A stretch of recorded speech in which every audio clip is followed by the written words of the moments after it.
quick glimpse at the map would show you there isn't much Britain could do directly to defend Czechoslovakia. It's the other side of Germany, the other side of France, Britain and France. And the brutal truth is, the main thing Britain and France could do to defend Czechoslovakia was attack Germany, or at least declare war on it and threaten to declare war.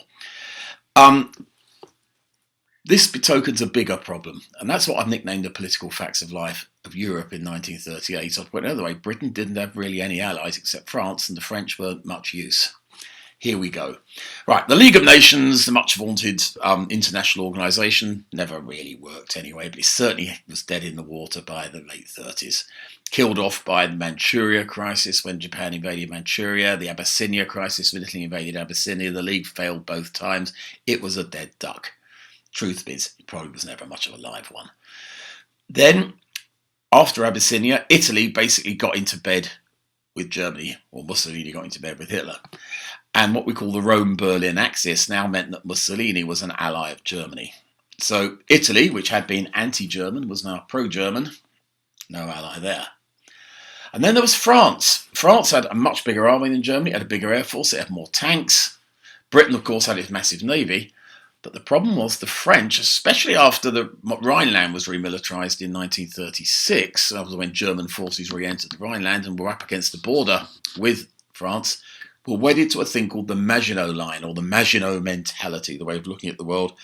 Their policy was to sit behind this magnificent defensive fortification. They'd left a blooming great big hole in it, by the way, but that's for another time.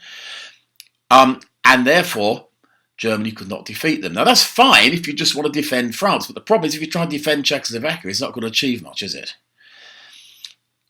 The other problem was that in 1938, the Anschluss, the taking of Austria by Germany, basically put a nice big arm all around Czechoslovakia, which was pretty much now defenceless, except in one regard. The only way Czechoslovakia could be defended was by the Soviet Union. Two problems there. The Czechs didn't like the Soviets, but then there it was, the Soviets itself. The Soviet Russia, was in the hands of its great dictator, Joseph Stalin, as Stalin, even by Stalin standards, was going particularly ape in 1938 in a thing called the Great Terror. Hundreds of thousands of Russians were killed, and many hundreds of thousands, probably well more than a million, were imprisoned. Furthermore, one of the primary targets of the Great Terror was the Russian army. Stalin was terrified, I think he might be overthrown by them. So its leader, Tukhachevsky, was shot. 3 of 5 of its senior commanders were shot. Every single admiral was shot, and every single admiral that replaced them, by the way. The Russian armed forces were a basket case in 1938, and Stalin's Russia was, an evil, pretty despicable regime. Furthermore, it wasn't going to do anything about 1938. And neither was France.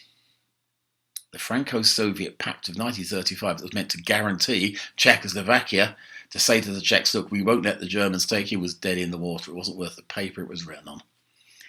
In that regard, go to war to achieve what?